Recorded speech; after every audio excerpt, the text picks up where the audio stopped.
almost didn't notice it.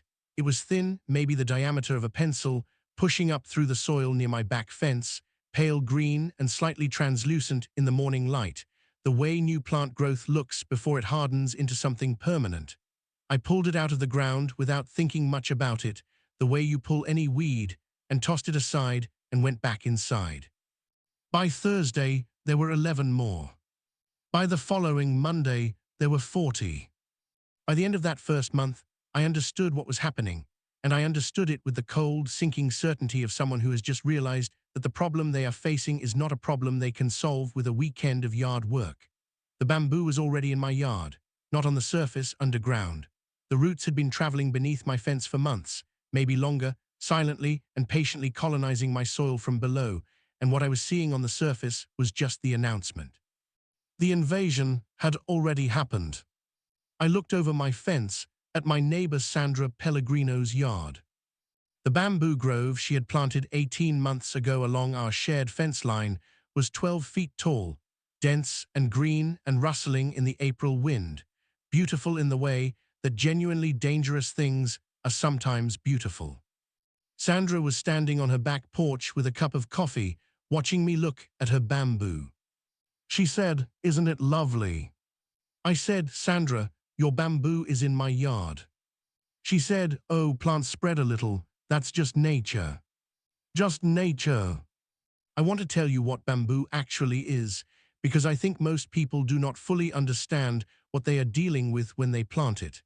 And I want to tell you what happened to Sandra Pellegrino's house 18 months later, because nature, it turns out, does not care whose side of the fence it is on. My name is Tom Calloway. I am 51 years old, a civil engineer by training and profession, and I have lived at 9 Birchwood Lane in the Glendale Terrace HOA community for 9 years. I say that I am a civil engineer because it matters, because when I tell you that I understood exactly what bamboo does to soil, to foundations, to drainage systems, and to the structural integrity of anything built on or near the ground it colonizes, I am not speaking from a place of general anxiety or homeowner paranoia. I am speaking from professional knowledge. And my professional knowledge, from the moment I saw those first shoots in my yard, told me that this was going to be very bad. Let me tell you about bamboo, not the potted ornamental kind that sits in a corner of someone's living room. I mean running bamboo, which is what Sandra had planted. Running bamboo is not like other plants. Most plants spread through seeds or through slow lateral root growth. Running bamboo spreads through underground rhizomes, horizontal root structures that travel through soil laterally, horizontally, constantly, in every direction simultaneously, looking for space and light. Running bamboo rhizomes have been documented traveling 20 feet or more per year. They go under fences, under driveways, under foundations.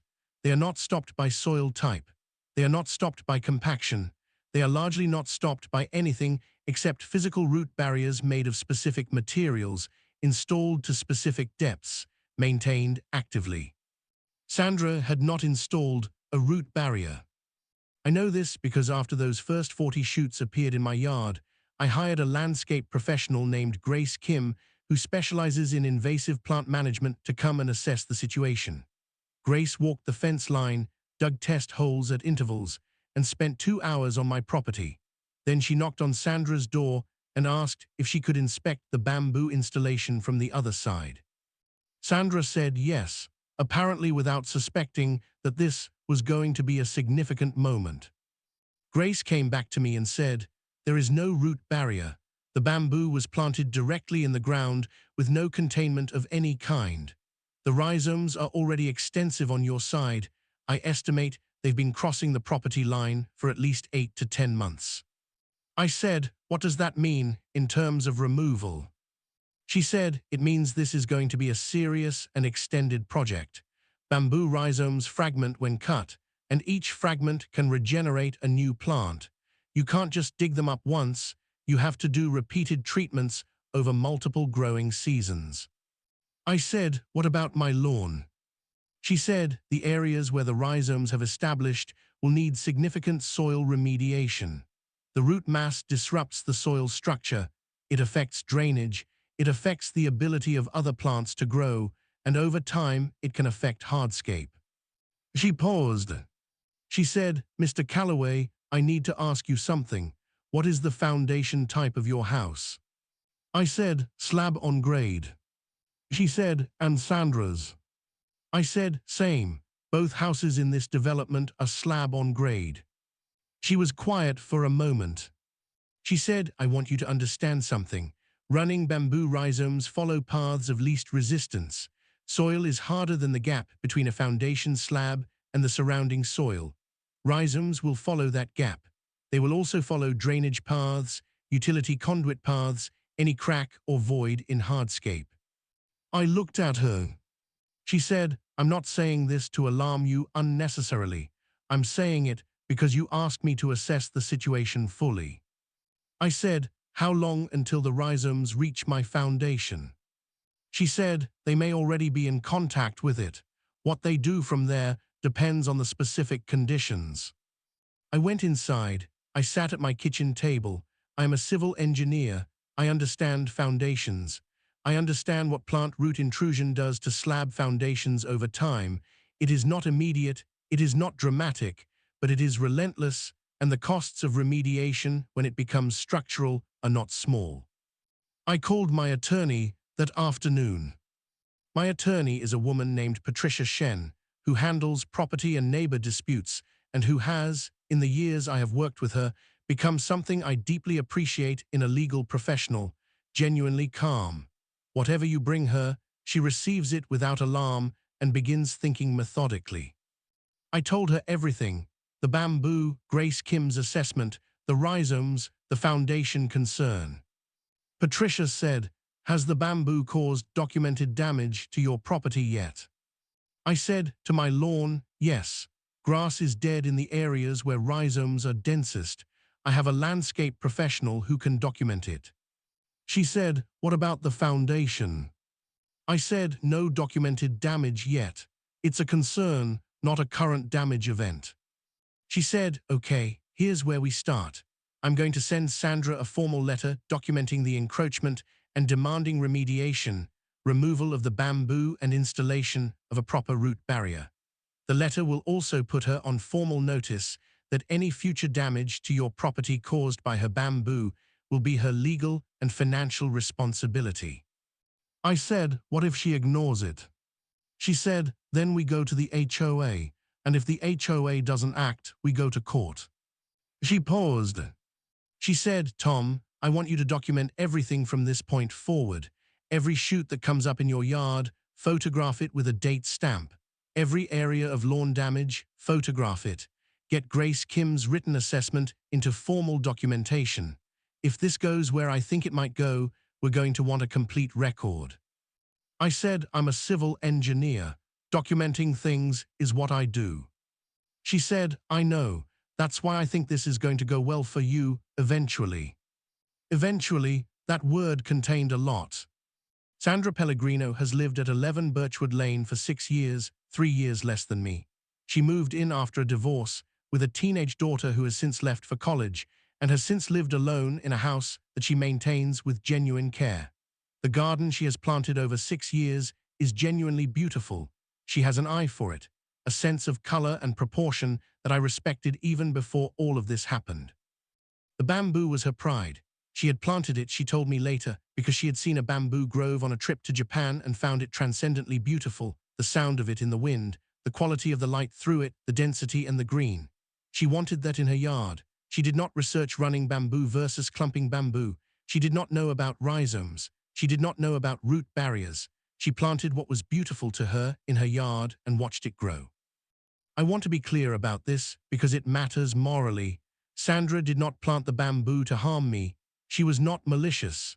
She was ignorant in the specific sense of not having information she needed, and that ignorance had consequences that neither of us would have chosen. When Patricia's letter arrived, Sandra called me directly. She was not angry, she was distressed. She said, Tom, I didn't know. I genuinely did not know bamboo spread like that. I said, I believe you. She said, what do I need to do? I said, you need to remove the bamboo and install a root barrier along the full length of our shared fence line. I have quotes from Grace Kim for the work on my side, which you would also need to cover. She said, "How much?" I gave her the number. She was quiet for a moment. Then she said, "I can't do all of that right now. I don't have that kind of money available immediately." I said, "Sandra, the bamboo is still spreading every day. Every day we wait, the remediation becomes more expensive and more complicated." She said, "I know, I need some time." Patricia and Sandra's attorney, she had called one after the letter, which was prudent, negotiated a timeline. Sandra agreed in writing to begin bamboo removal within 60 days and complete installation of a root barrier within 90 days. The agreement was signed by both parties. Sandra did not meet the 60-day deadline. She did not meet the 90-day deadline either. What she did instead was begin removing bamboo stalks, cutting them at ground level, which any bamboo specialist will tell you does essentially nothing to address a running bamboo problem. Cutting the stalks does not kill the rhizomes. The rhizomes continue to grow. New shoots continue to emerge. The underground network continues to expand. I photographed the shoots in my yard every week. By month 6 after the formal agreement, I had documented over 300 individual shoot emergence points across my back and side yards. The dead grass zone had expanded, and when I had Grace Kim come back and do a second assessment, she told me that the rhizomes had reached the edge of my driveway on the south side of the property. I called Patricia. She said, "We go to court." I said, "What does that get us?"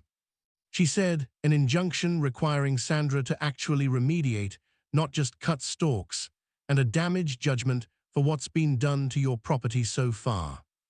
I said, "How long does that take?"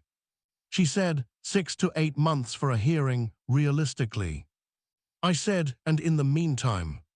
She said, "In the meantime, you document, and the bamboo does what bamboo does." I was filing the court paperwork when Grace Kim called me on a Thursday afternoon. She said, "Tom, you need to come look at something." I said, "What?" She said, "Not at your property, at Sandra's." Grace had been doing maintenance work on my property, the ongoing treatment regimen required to suppress bamboo growth while the legal process moved forward, when she noticed something on Sandra's side of the fence. The bamboo grove was showing signs of what Grace described as pressure displacement, areas where the root mass was so dense and the lateral pressure so significant that the soil surface was visibly raised. This happens with mature running bamboo when the rhizome network becomes extremely dense. The root mass literally lifts the soil. Raised soil against a foundation, Grace explained, creates a specific problem. The pressure directs water toward the foundation rather than away from it.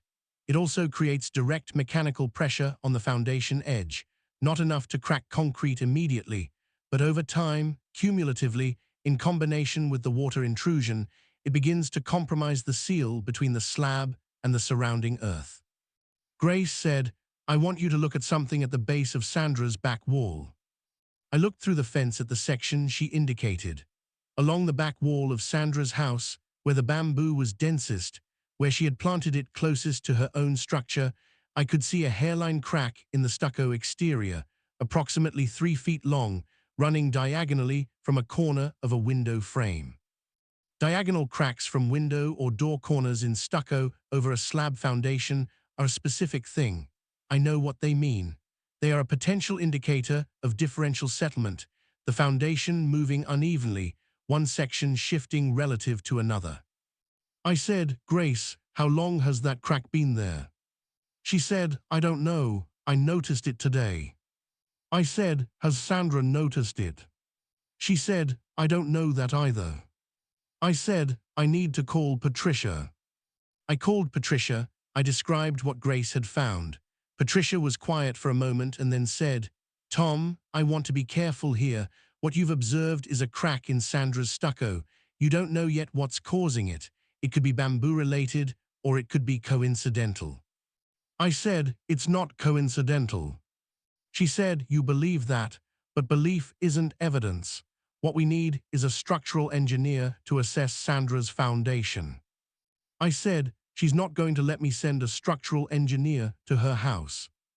Patricia said, no, but if there is foundation damage, she's going to find out about it eventually. And when she does, the documentation you've been building for the past 18 months is going to be extremely relevant. I said, what do we do right now? She said, we continue with the court case, and we wait. I have always been bad at waiting, but I have learned, over the course of this situation, that patience is not passive.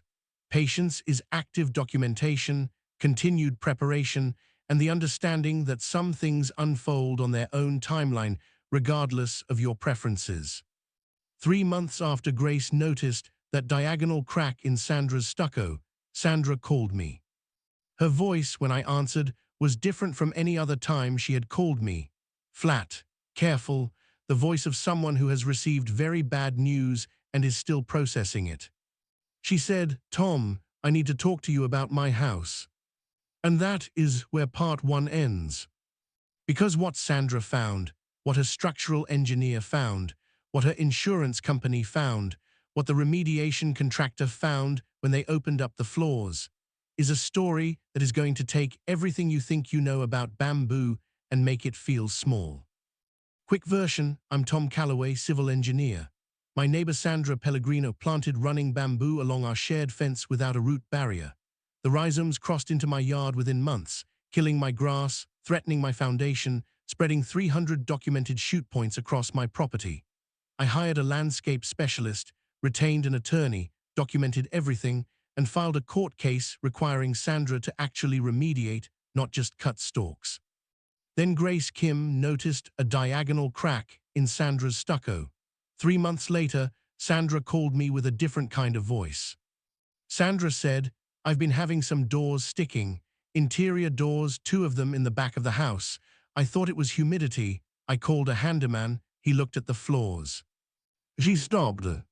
I said, what did he find? She said, the floors are cracked. The tile in the back hallway, it's cracked in a line, about 8 feet long. The handyman said he'd never seen anything like it.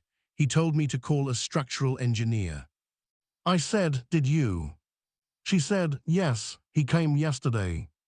I said, what did he say? There was a long pause. She said, he said my slab has moved.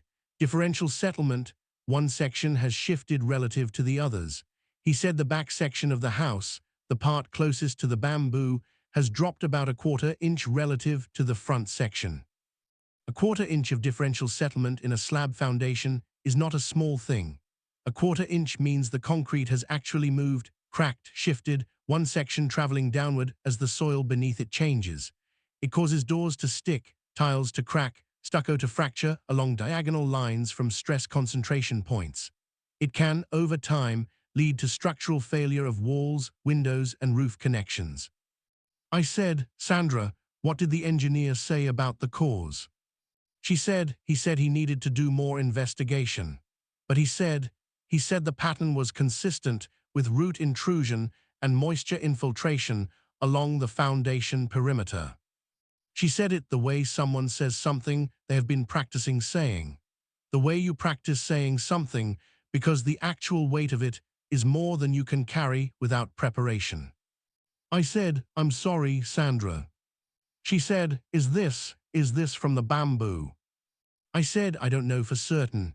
That's what the investigation will determine. But I want to be honest with you. When I saw that crack in your stucco 3 months ago, I suspected something like this was possible. I have been concerned about foundation impact since Grace Kim's first assessment. She said, you knew 3 months ago. I said, I suspected. There is a difference.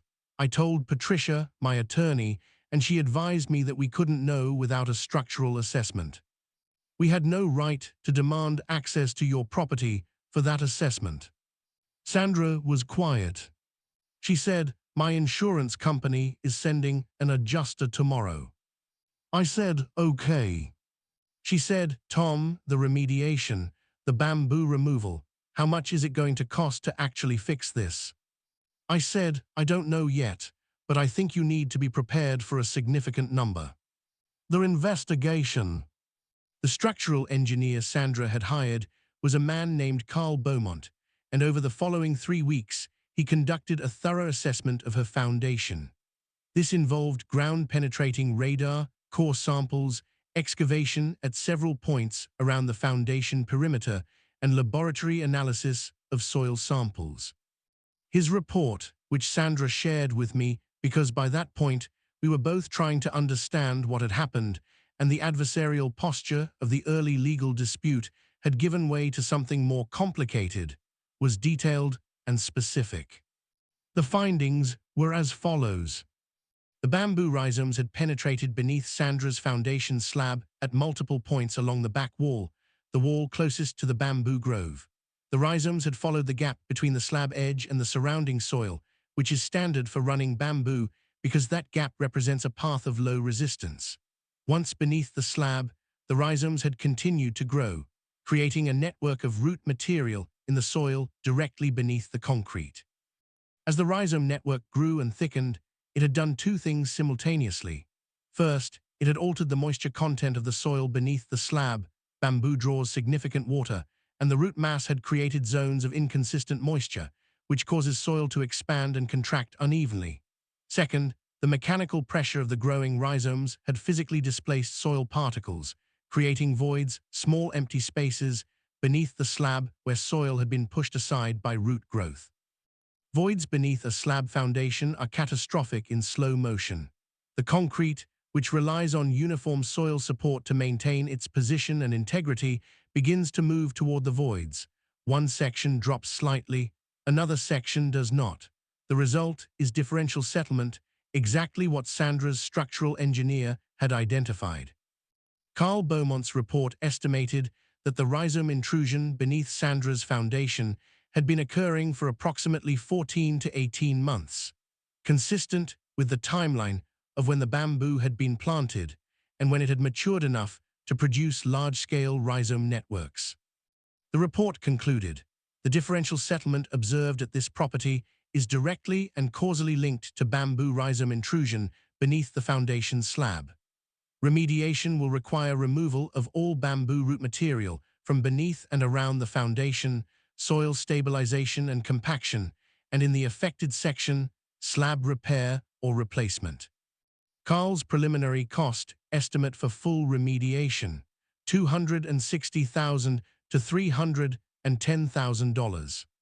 Sandra called me after she received the report. She said $290,000. That was the middle of Carl's range, $290,000. She said it the way you say a number that has no emotional register, yet, because your brain has not caught up to what it means. I said, Sandra, I need to ask you something, and I need you to understand that I'm asking it as someone who has been through 18 months of this with you and who does not take satisfaction in what's happened to your house. She said, okay. I said, what does your homeowner's insurance say? She said, they're denying the claim. I said, on what basis? She said, they say bamboo encroachment is a gradual process, not a sudden event, and that my policy excludes gradual damage. They also say that I was on notice, that I had received a formal legal letter 14 months ago about the bamboo encroachment and had failed to remediate, which they characterize as failure to mitigate a known risk. She paused. She said, my attorney says the insurance denial is probably valid. I said nothing. She said, Tom, I don't have $290,000. The legal situation. I want to be careful here, because this part of the story involves two sets of legal proceedings happening simultaneously, and the interaction between them is important. My lawsuit against Sandra, requiring remediation of the bamboo encroachment and damages for what had been done to my property, was still pending. My damages, per Grace Kim's documentation, were approximately $38,000, lawn remediation, soil treatment, ongoing suppression work, and the foundation inspection I had commissioned on my own property. My foundation, Grace and my structural engineer had determined, had not yet suffered significant damage. The rhizomes were in contact with my foundation perimeter, but had not penetrated beneath the slab to the degree they had at Sandra's house. This was likely because the bamboo had been planted closer to Sandra's own structure than to mine. The rhizomes had more growing room on her side before reaching my property. I had been, in the most literal sense, spared by geography. Sandra now faced three things simultaneously: a $290,000 remediation bill she couldn't pay, an insurance claim denial she couldn't appeal successfully, and a pending lawsuit from me for $38,000 in additional damages. Patricia laid out my legal position clearly. She said, "You have a strong case for your damages. A judgment against Sandra is very likely obtainable. The question is whether a judgment is collectible, whether Sandra has assets sufficient to satisfy it." I said, "What's the answer to that question?" She said, "I don't know yet. We'd need to understand her financial situation." I said, "Patricia, I don't want to destroy Sandra. I want my lawn remediated and my foundation protected and my $38,000. I don't want to pursue a woman into bankruptcy over something she genuinely didn't understand when she planted it." Patricia said, "That's your choice to make. It affects strategy." I said, "What are my options?" Patricia outlined them. I could pursue the full judgment, collect what was collectible, and let Sandra deal with the rest. I could negotiate a settlement, a payment plan, perhaps secured against her property. I could, as a third option, do something more creative. I said, "What do you mean by creative?" She said, "There's a third party who bears some responsibility here that we haven't fully explored." I said, "Who?" She said, "The nursery that sold Sandra the bamboo." The nursery. This is the part of the story that most people don't know about, and it is the part that ultimately changed everything. Sandra had purchased her bamboo from a local garden center, a mid-size independent nursery called Greenfield Garden Supply. She had bought running bamboo, specifically Philostachys aureosulcata, a vigorous running variety, and the nursery had sold it to her without any disclosure of its invasive characteristics, without recommending a root barrier, and without any documentation of the risks. In several states, and in our state specifically, there is an emerging body of case law regarding bamboo sales and disclosure requirements. Some states have actually passed legislation requiring nurseries to disclose the invasive nature of running bamboo at point of sale. Our state had not passed such legislation yet, but there were several recent cases in which nurseries had been found liable in negligence for selling running bamboo without disclosure. Patricia reached out to Sandra's attorney with a proposal. "Let's look at whether Greenfield Garden Supply shares liability here." Sandra's attorney, who was presumably having a difficult time figuring out how to get his client out of a $290,000 hole, was very interested in this conversation. Together, Patricia and Sandra's attorney filed a third-party claim against Greenfield Garden Supply. The claim alleged that the nursery had sold a known invasive species without adequate disclosure of its invasive characteristics, without recommending containment measures, and without warning of the potential for property damage to adjacent properties. Greenfield Garden Supply had liability insurance. Their insurance carrier assigned a defense attorney. The defense attorney looked at the claim. He looked at the damage assessment. He looked at the lack of any point-of-sale documentation, any disclosure form, any evidence that the nursery had warned Sandra about rhizome spread or root barriers. 3 months later, Greenfield's insurance carrier made a settlement offer. The offer was $160,000. Sandra's portion of the remaining liability, $130,000, she negotiated with Patricia into a structured settlement secured against her property. She would pay it over 7 years at a rate that her income could support with interest. My $38,000 in damages was included in the global settlement. I received it within 90 days. The bamboo, all of it, on both sides of the fence, was removed by a professional invasive plant remediation company over the course of 3 weeks. Root barriers were installed on both properties. Sandra's foundation remediation began the following spring and took 4 months. What HAPPNED after? Sandra's house, after 4 months of remediation work, is structurally sound.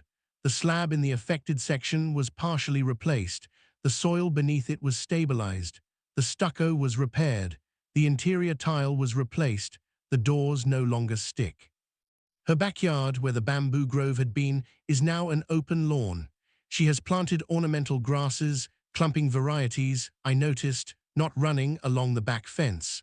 They look good, restrained.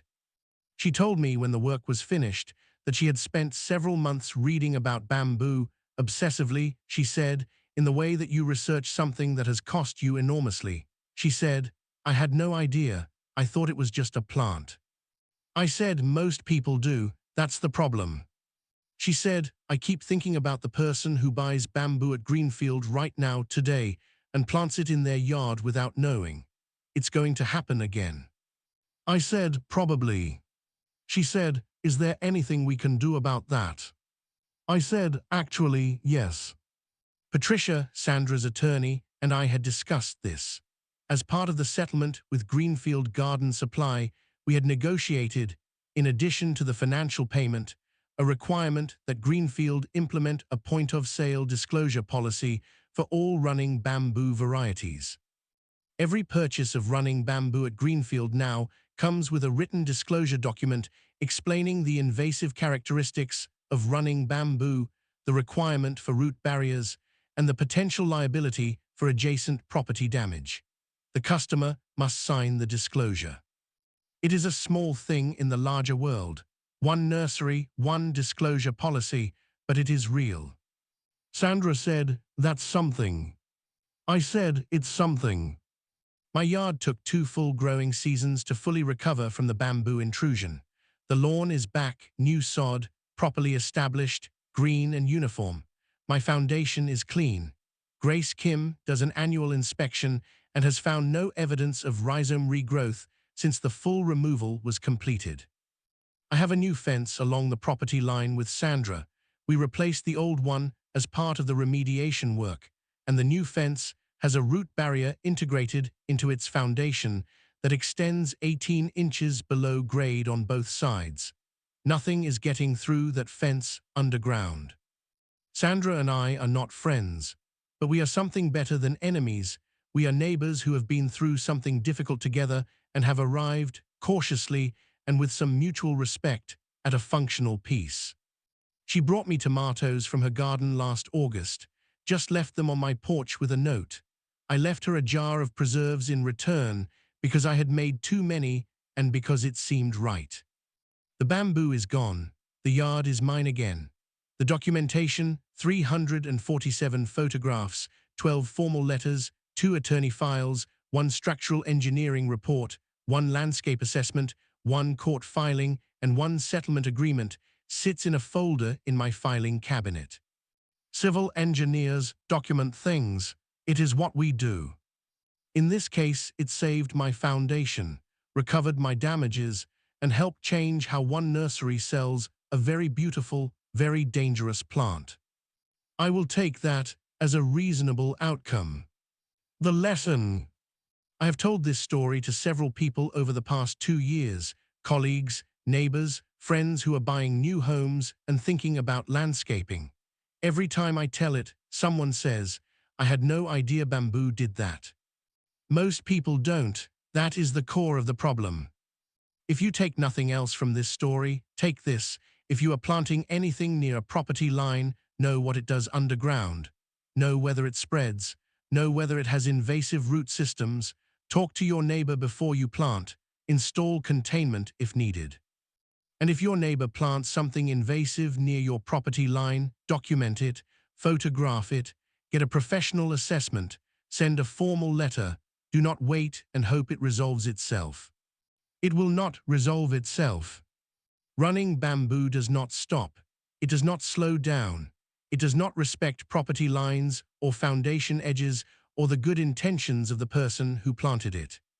It simply grows underground, invisibly, until the day it announces itself through a crack in your tile, a sticking door, a diagonal fracture in your stucco that tells you the ground beneath your house is no longer where it used to be. Sandra Pellegrino planted something beautiful. It cost her $290,000 and 18 months of legal proceedings and 4 months of construction and 2 years of financial stress.